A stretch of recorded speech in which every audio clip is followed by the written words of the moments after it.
Everyone who's still here.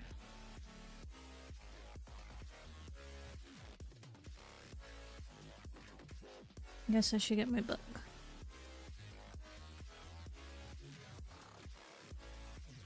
No. The only cuties I see are in chat.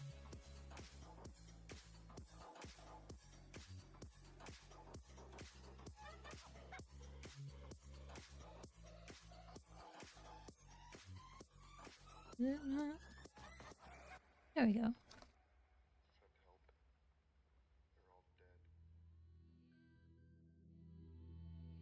No.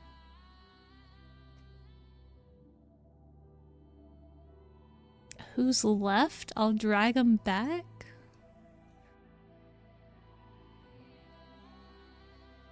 Oh. Whenever I said hello to whoever's still here. I think. I don't know. Nope, you confuse me a lot. Just so you know.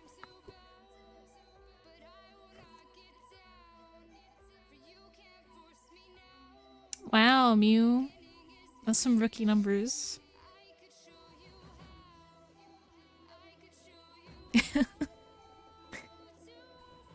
Yeah, I need to get those numbers up, Mew.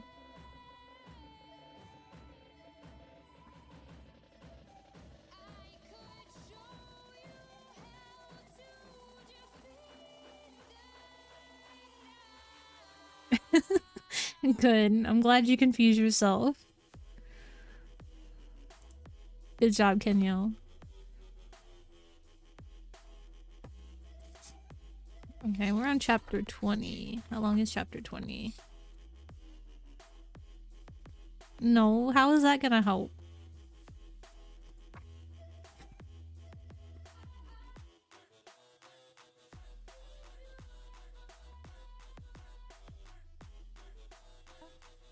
Why are you shouting me out on my own channel?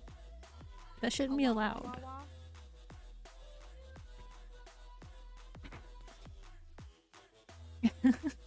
Yeah, shout out Mew.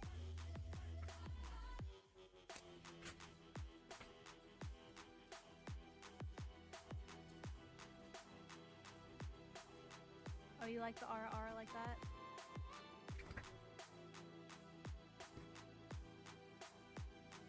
Okay, I don't know. Maybe we'll read just one chapter?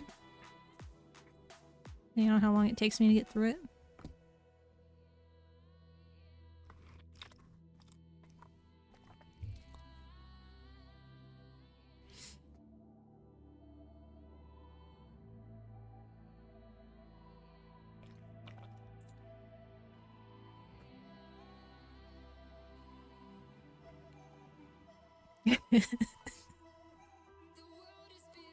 Do it, Mew. Give him more orders.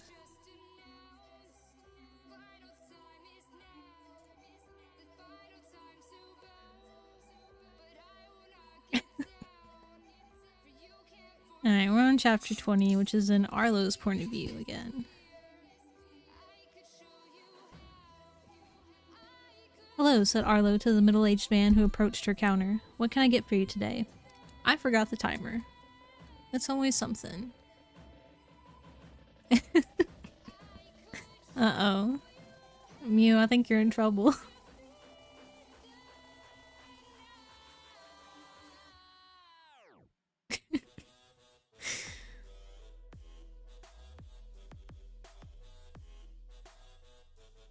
Okay, I have the timer now.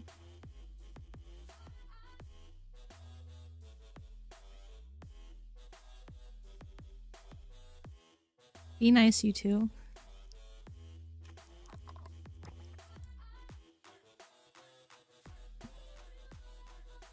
We haven't started story time yet. Now I'm gonna start story time that I remembered the timer.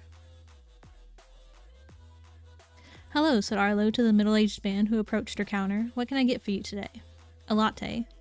Arlo suppressed a sigh. One of the drawbacks to customer service was having to deal with people in a bad mood, as this man clearly was. In his midnight black suit, black leather gloves, and a sharp gold tie paired with perfectly groomed, glossy black hair, he gave off the air of someone important. and with the sour turn of his pinched mouth and glittering, hard stare, he was clearly an unhappy someone important. Best to move this along quickly. 1 latte, she punched it in. What name can I write on the cup? Hero. His frown etched further into a scowl. Your customer service is atrocious. Yo, it's Hero, guys. I'm sorry? She had no idea what she'd done to offend him. The man was clearly looking for someone to take out his mood on. You know, you should smile more. Girls are much prettier when they smile, and you could certainly use that help. To think I came all this way for this. I don't even know what he sees in you. You aren't a threat to me at all. Was this still about her? So you can pick up your drink over there.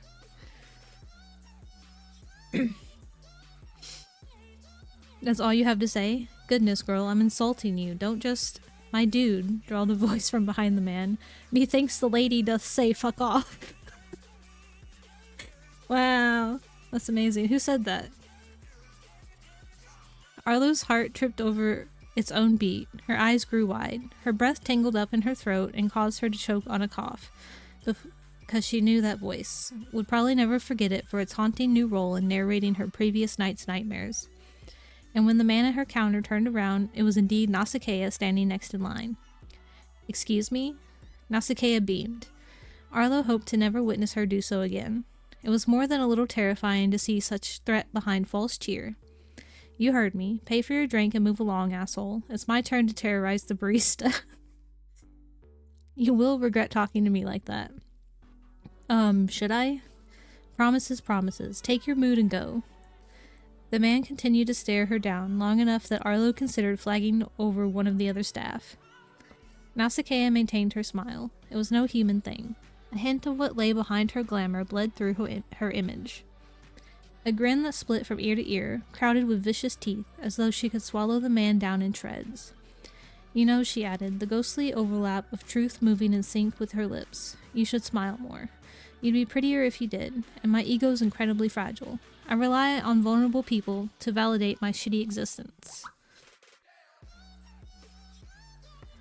Arlo wasn't surprised when the man threw a couple toonies on the counter and stormed to wait by the bar.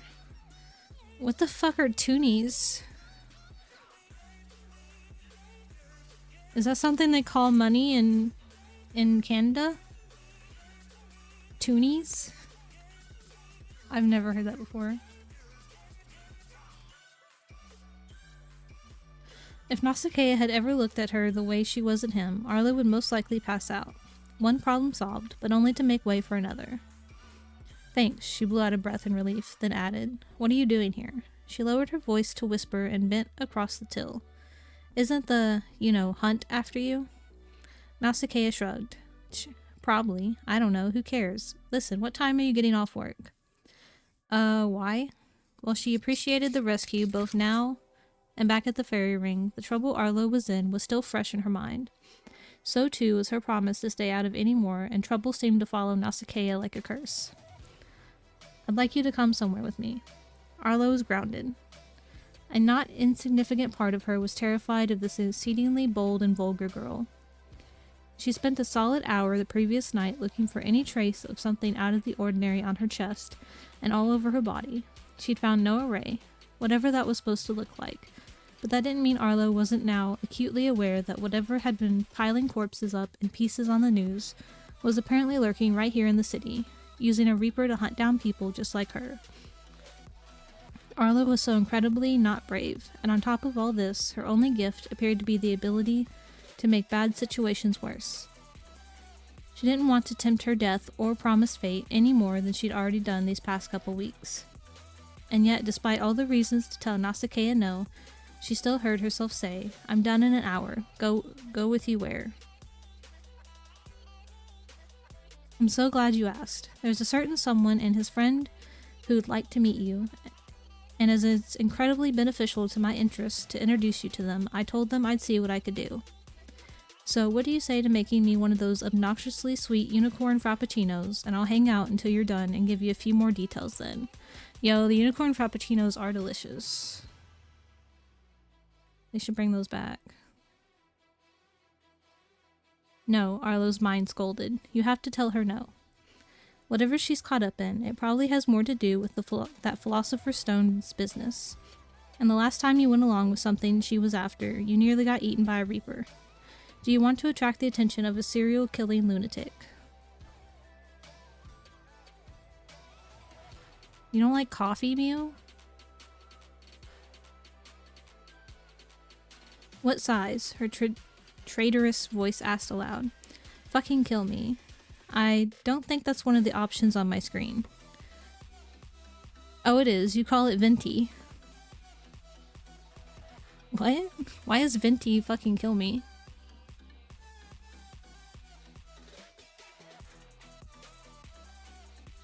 Yeah, I don't like coffee, but I like frappuccinos. They have coffee in them.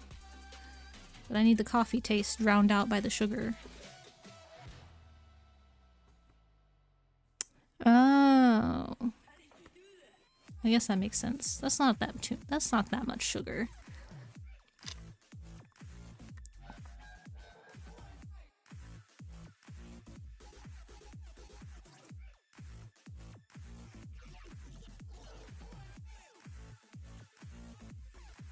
That's not true.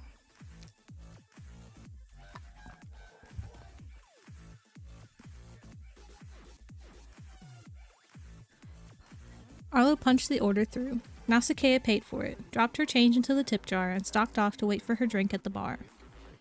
The final hour of work passed uneventfully.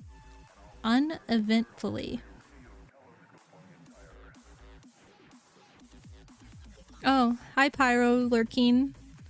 How can you see people lurking? Like, how do you know that?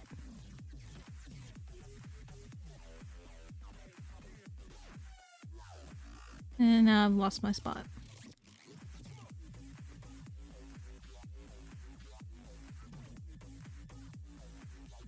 The fuck is the community tab?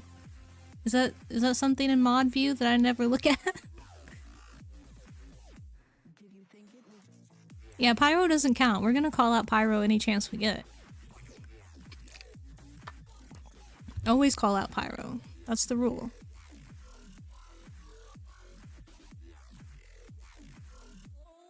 I don't even open mod view, so if it's in mod view, that explains why I don't know what it is.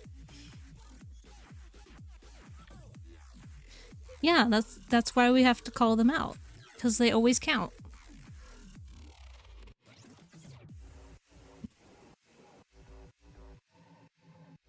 Where was I?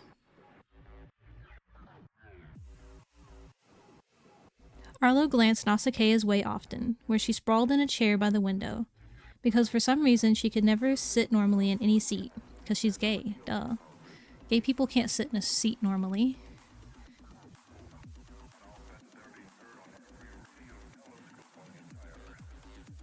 And she can continue to lurk, but she's also gonna get called out about it. When it's brought to my attention anyway.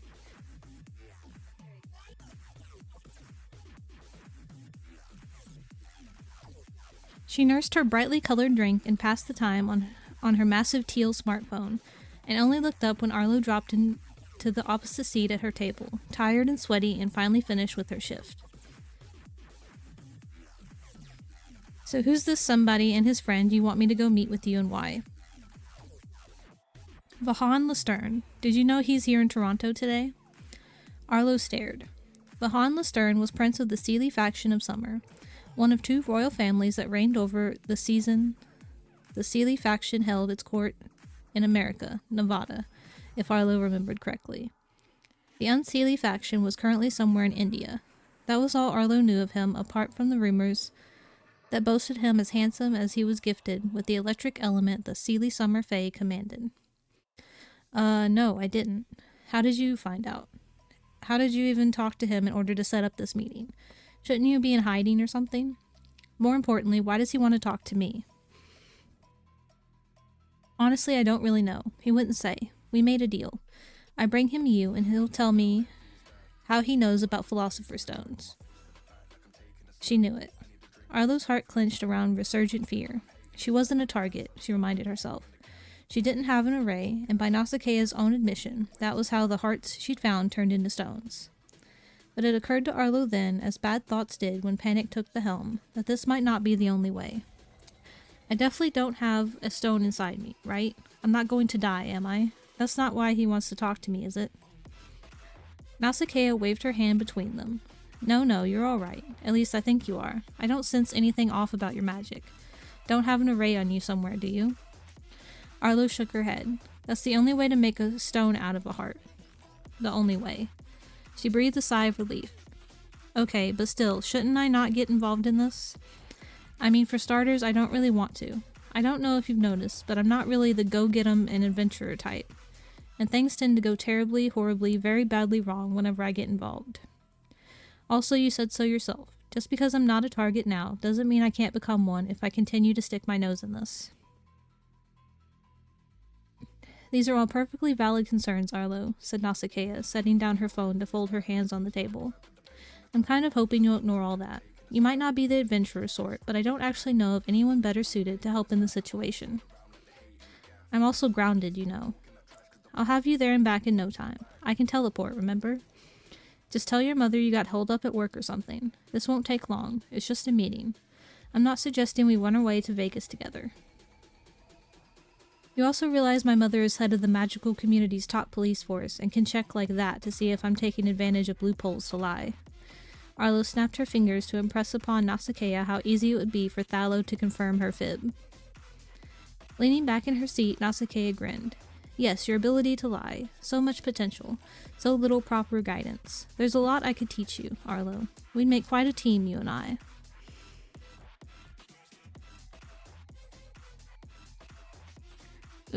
Mew, you said you can't teleport, and now you're saying that you want to put it into your canon lore? Even though Mews in Pokemon can teleport?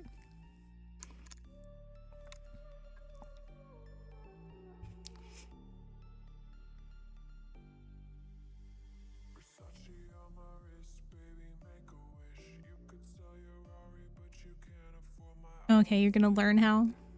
I didn't know that's even possible. I don't know what retconned means.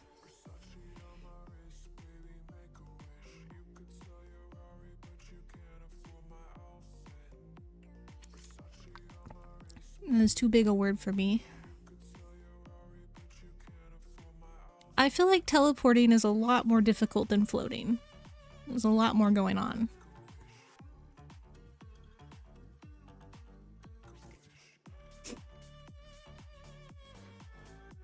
Arlo staunchly ignored the part of her that took that statement as a compliment. A wanted ex-Fury and a magically stunted Ironborn girl. Yeah, quite a team. She rolled her eyes. If it's really just a meeting, if Prince Vahan just wants to talk, then I don't know, I guess. Sure, it'll have to be quick though. Like an hour tops. But seriously, why me? Arlo was nobody. She'd never met Prince Vahan before in her life, and knew no possible reason for him to want to change that, now of all times. She didn't know anything about Philosopher's Stones or alchemy or whatever else was going on. What would be the point in meeting her at all? Again, no clue. If they're wasting our time, I promise to exact revenge and lure them out to Cybernisko's lair. Cyberniskos, the card-playing fairy cannibal that had been at the fairy ring? What? No? Nausicaa, you can't kill the Seelie Prince of Summer just for wasting your time. You do know that, right? Better come along then. It's hard to keep track of all these made-up rules on my own. She waggled her brows. Arlo sighed heavily through her nose. Part of what had attracted the Unseelie faction of Spring to set up court in Toronto was the city's human diversity.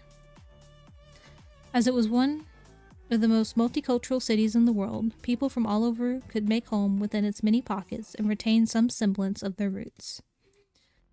Plus, with so many different people packed in close together, it was much easier to maintain their secrecy. Arlo had once stood in a line at Tim Hortons behind an entire human group of Final Fantasy cosplayers, and no one had batted an eye.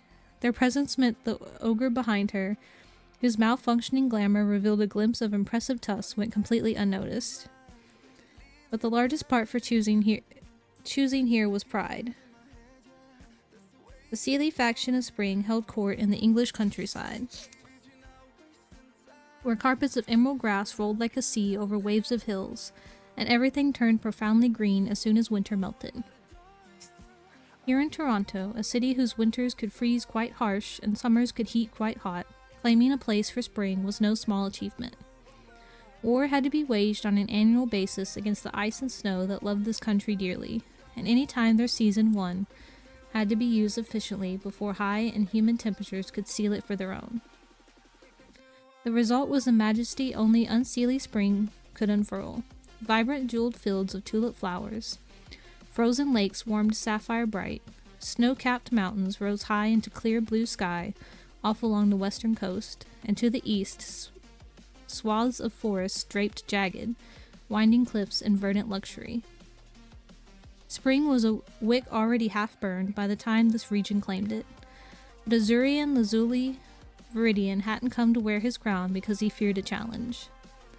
It always surprises me that Canada can be so warm, Nausicaa complained. Arlo eyed her companion. It was the middle of May, but the first spells of summer's heat weren't uncommon for this time of year.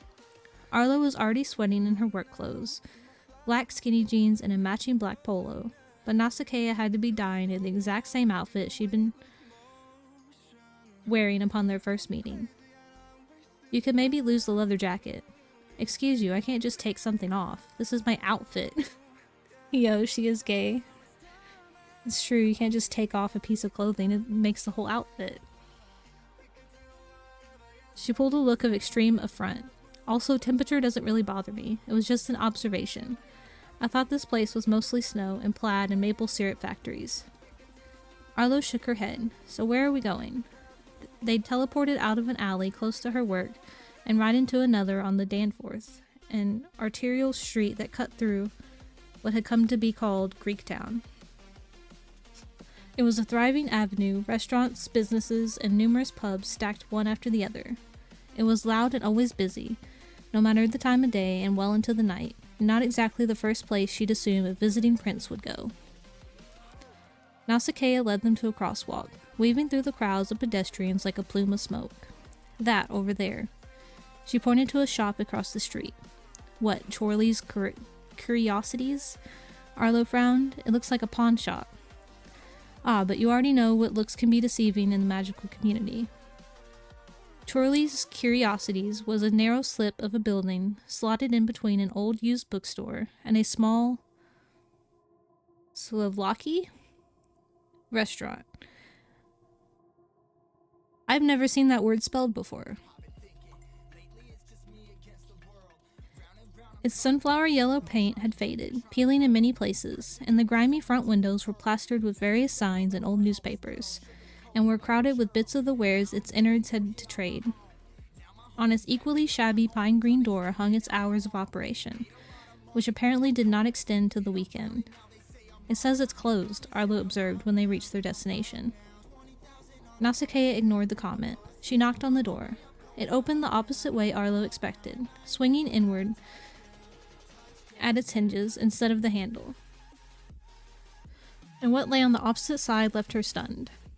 She followed Nausicaa, stepping over the threshold and out the other side into a forest. She gaped at the scene. Gone was the Danforth. Gone was Toronto entirely. What stretched in all directions as far as the eye could see were trees, paper white birches, fragrant cedars, and towering redwood trees. Each wore handsome mossy cloaks, and their dense, leafy crowns made a palette of the brightest, purest greens Arlo had ever seen. Wind rustled through the canopy with waterfall tranquility. Birds called a gentle, joyous song from their branches. All around her seemed to be a faint and far-off tinkling, like glass chimes, and this taste on her tongue that sparked, and a crisp scent that sat in the back of her nose like winter.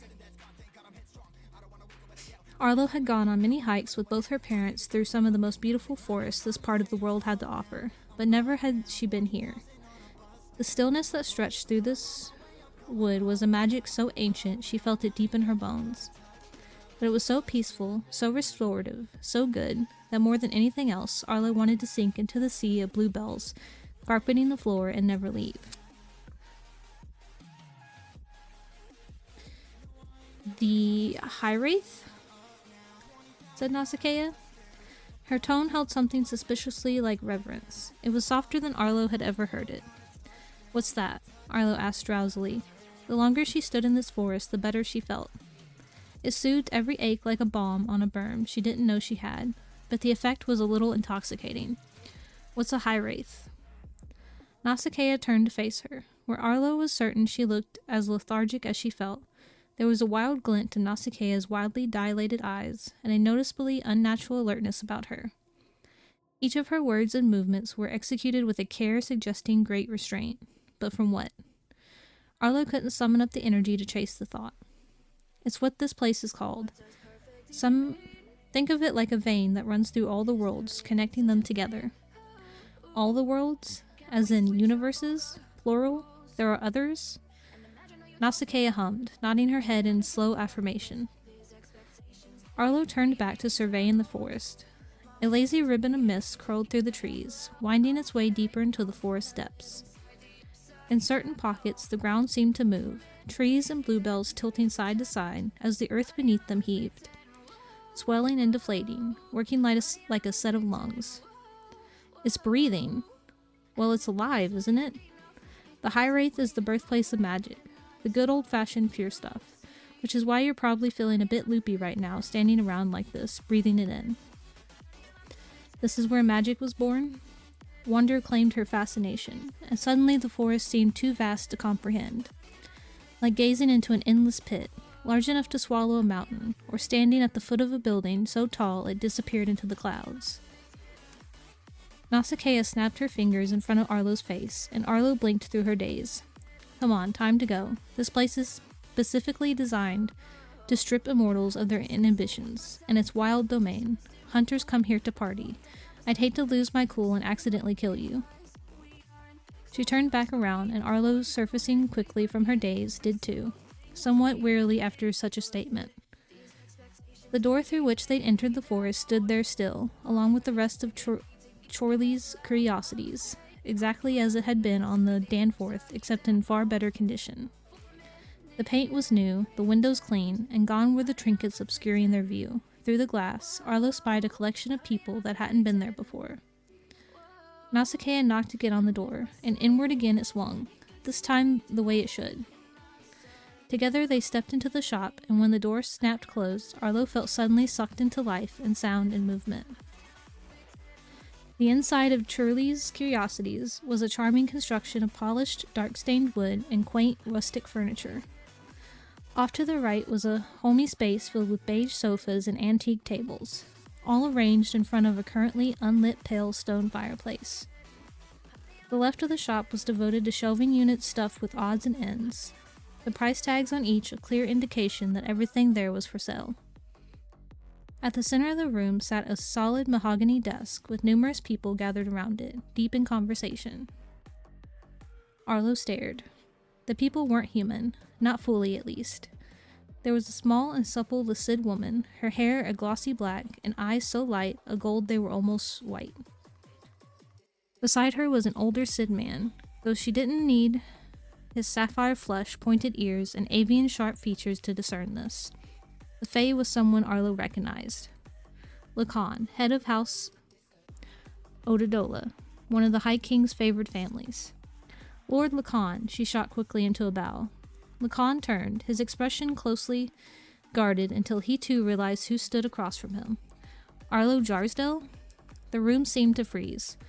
Jarsdale, the man that the two had been talking to, sturdy, middle-aged, with boar-black hair and a sandy complexion, his face showing every sign of its age, whipped around to stare at her too. The fire-red pixie standing behind the desk perked their iridescent wings. The three fox spirits lounging on the sofas, with obsidian glass hair pouring straight down their backs and snowy white tails fanned around their bodies, regarded her with curious blood-red eyes. The pair of Fae who'd been just about to disappear up the staircase behind the man who'd spoken whirled around on the steps. Everyone had paused in the midst of what they'd been doing to turn their interest on her, and Arlo had no idea why. Yeah? Hello.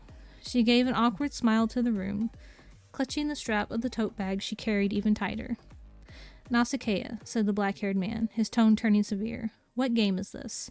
We're already playing host to Summer's royalty. The High King's blood is a step too far. Must I remind you this is a secret organization, and one we'd all earn the Wild Hunt's mark for getting caught on his operation. Oh. They recognized her by her ties to royalty, though for some reason Arlo could almost swear the black-haired man seemed to know her by some other means. The way his eyes couldn't help but dart to her.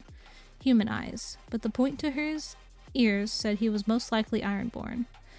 And the glimpse of all she caught in them every time they did was different from how most people looked at her when they realized who she was.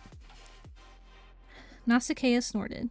Hey, that was your soft heart that opened your door to the princeling and his babysitter. I'm just helping them get what they came for so that I can get what I came for, and you can go back to running your rebel alliance in peace. The black-haired man huffed. Stop calling it that. This isn't Star Wars. Rebel Alliance? Arlo raised a brow. Where are we exactly? The super-secret headquarters of the Assistants. Nausicaa was all too happy to supply, which is a stupid name if you ask me. Rebel Alliance sounds much better. As the person who made your access to the High-Wraith possible, you'd think I'd have a say in titles. She rolled her eyes and flourished a hand at the black-haired man and stepped aside to give proper introduction.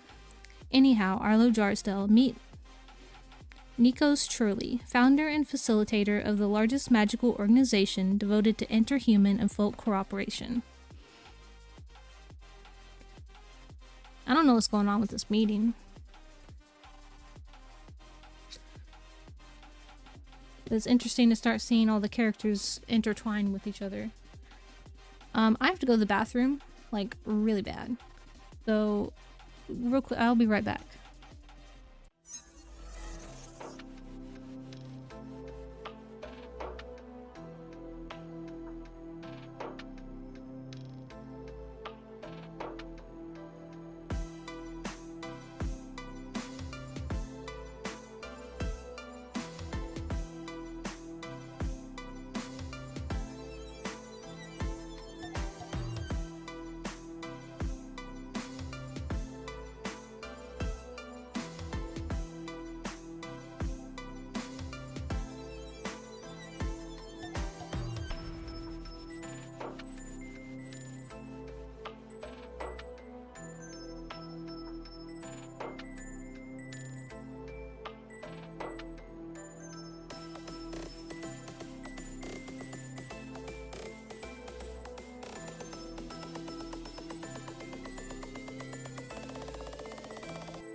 it's Link!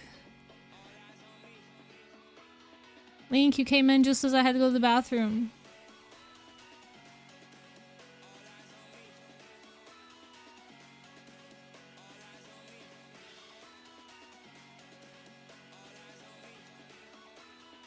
Thank you for the gift to Mew.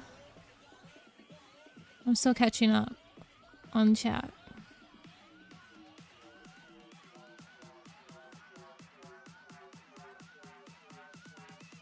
Why is that against the rules, Mew? Yo, I also came back to a banger. What was that? Oh, Link, thank you for the gift sub to Kenyo. Link, do you even have your own sub? You do? Okay.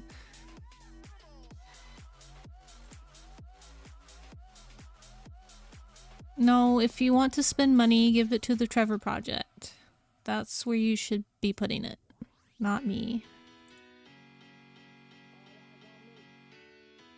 You think you do what? What?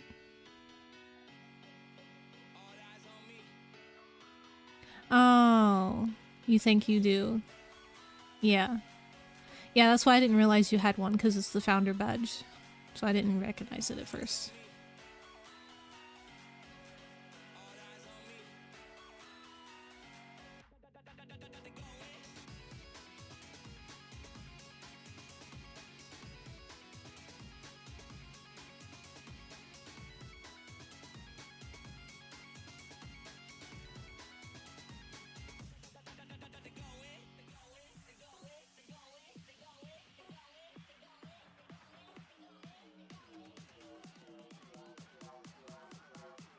Sorry, I got distracted.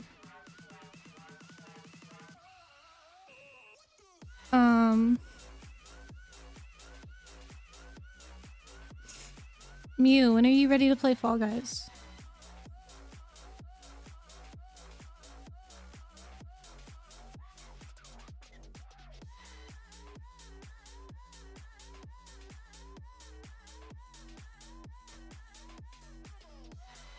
Okay. We're gonna do another BRB. I was gonna like say stuff before, but I really had to go to the bathroom. But yeah, we're gonna take a short BRB so I can go get more to drink. Switch over to the game and everything. Yeah, burb. Burb, burb, burb, burb, burb, burb, burb, burb. Yeah, you missed me reading, Link. That's okay, you can go watch the VOD when we're done. I told you I use it as back support in my chair, Link. So it has gotten extremely squished now. Because I keep using it for back support. So it's like flat now. Yeah, I killed it. I squished it. It's dead. Yeah. At least this lifeless body is still useful to me though. As back support.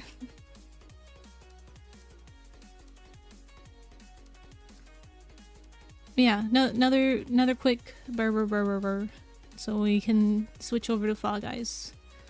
So be right back.